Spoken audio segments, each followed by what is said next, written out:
Hi, Ben Coupe from Martin & Coupe Chiropractic. Are you familiar with that sensation of sitting on the couch for a few minutes and once you get back up again, you feel all perched forward and stiff in the lower back? It can take seconds or even minutes before you can straighten back up and start to feel normal again. Well, in today's video, what I'm going to do is go through why that happens, and I'm going to give you some tips on how we can try and prevent that in the first place. Stick around.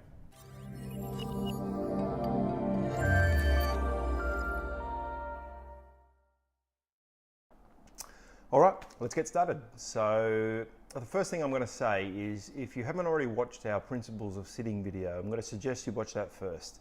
It goes over some of the kind of foundational principles of how to sit correctly, and what I'm going to mention on this video will make more sense if you've actually watched that first. At minimum, please watch that video after you watch this video, just because you'll understand the concepts better, you'll get more out of it.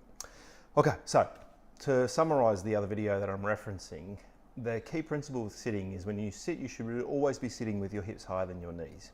You think about a couch, almost all couches will not allow that to occur. You'll sit with your hips much lower than your knees. And again, understanding those principles, you'll immediately realize that it forces your body to slump more. When your body slumps more, it's more compressive, you're loading your body more.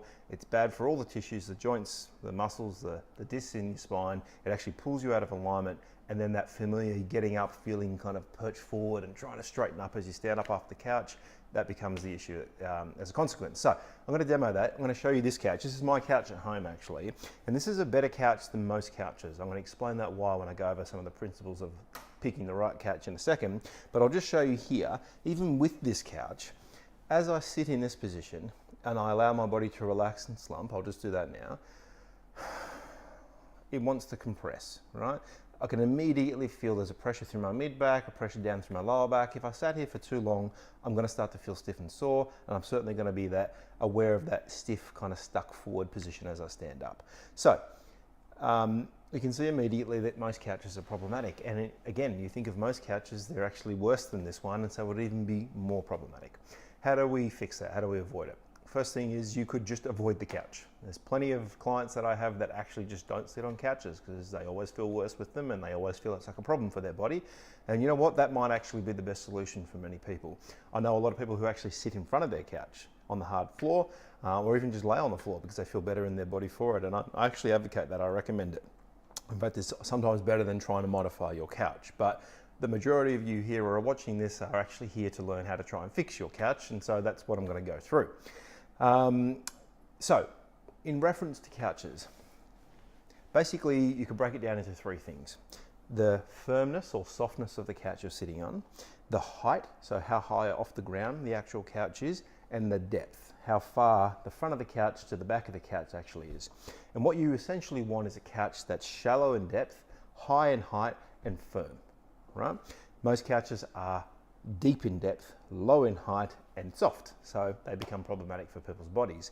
So what we want to do is try and fix them as best as possible. I'm going to show you how we do that. So first thing I'm going to do is I'm just going to use a cushion. How much cushion? Well, you have to test and try, and again, the other video that I referenced before will go over a bit of what you're looking for in a perfect height seat. So watch that to understand this, but when I put this cushion behind me, I'm essentially shallowing the distance between the front of the couch and the back. And if you see, when I sit back in this position now, allowing my body to let go and slump, it actually feels less compressed. It feels less slumped, just simply because it's pulling me into a better posture. But that's only one part of the puzzle. The next thing is upping the height. So what I'm going to do now is I'm going to pull this cushion over and I'm going to sit on it. Now I'm always going to sit with the back part of my pelvis right into the back part of the chair here. So I'm going to push it into that position. And then I'm going to allow my body to rest again in this position. And anyone watching should be able to see that I look less compressed, less slumped. Basically, my body's holding itself more upright. Simply because I've brought my hips a little bit higher compared to my knees. They're not higher at this point, they're not even level, but just being a little bit higher is actually better. And this would make a big difference to how I felt if I sat on this couch for a long period of time, and certainly how I felt once I got up out of the couch. But this is not something that I would recommend as the most ideal way to fix a couch. It's just a good little interim, particularly if you're perhaps over at somebody's house, having a dinner party, sitting on the couch. Sometimes you can do a couple little modifications without anybody really noticing, and can make a big difference to how you get up out of that couch. So the next thing is, what I recommend is using blankets. This is for your couch at home. Blankets, I think, are a more effective way of upping the height of the couch in comparison to cushions, simply because they're a little firmer and you can actually just add more of them as you need, which is much easier to modify. But what I'm going to do is just going to push this right into the back part of the chair. Again, I'm going to sit back into the couch like I was. And if you have a look again here, you should be able to notice that again, I'm more upright, less compressed in my body, and I can tell you for sure if I sat on this chair for a while, I'm going to feel a lot better and I'm going to get out of the chair a lot better. This is essentially what you want to do. How high and how deep you need to make it, well, that's kind of up to you. And again, watching the other video will give you a better understanding of that. And obviously a firm couch is something you just need to purchase. You can't really firm up a couch that easily. However, putting effort into this makes a big difference. For clients of ours watching this, I'm going to strongly suggest you do this because you will feel better in your body. You'll find that results come faster and are longer lasting as a consequence. And if you're not a client of ours, then make these modifications. It might be something that really kind of helps your back a lot, saves you from end up having to come into our office in the first place potentially. So please make these changes, give it a try, and you'll see and feel the difference in your body. Thanks for watching.